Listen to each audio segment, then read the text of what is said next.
Hi, I'm Crystal from Crystal Johnson Counselling.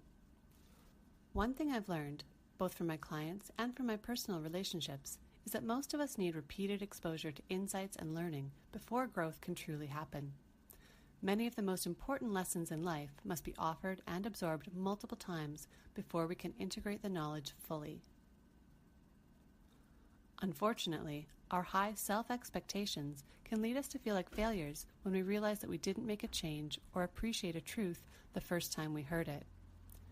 We have an unrealistic belief that we should have known better and that our development path should be a straight line upwards.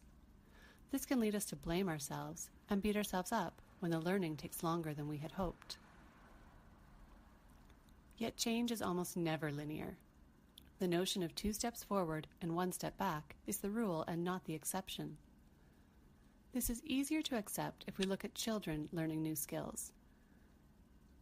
We see that it is natural and normal for them to hear the same information repeatedly and to incorporate and refine their learning slowly.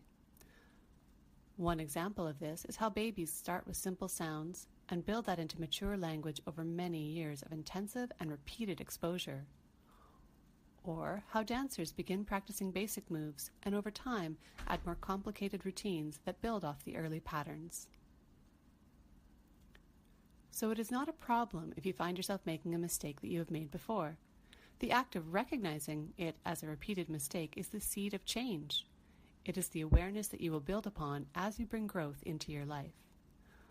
Not only is it not a problem, it is the normal way that change happens. If you find yourself upset by your need to revisit past mistakes, try one of these tips. 1. Practice self-compassion. Remind yourself that you are human and that you are doing the best that you can. 2. Picture yourself as a young child and treat yourself with the same kindness you would a small child learning how to ride a bike. You need to fall off a lot before you can ride with confidence. 3. Notice that even if you are not where you want to be, you are not in the place you were in the past. Make a point of acknowledging even the small progress you have made and recognize that all those little steps add up. 4.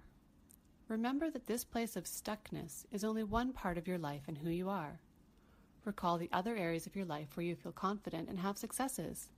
You are a complete person with areas of strength and weakness, and that is just how it is supposed to be. Have you ever had difficulty making a change and sticking to it? Let me know in the comments below. I send thoughts of love and light into your life.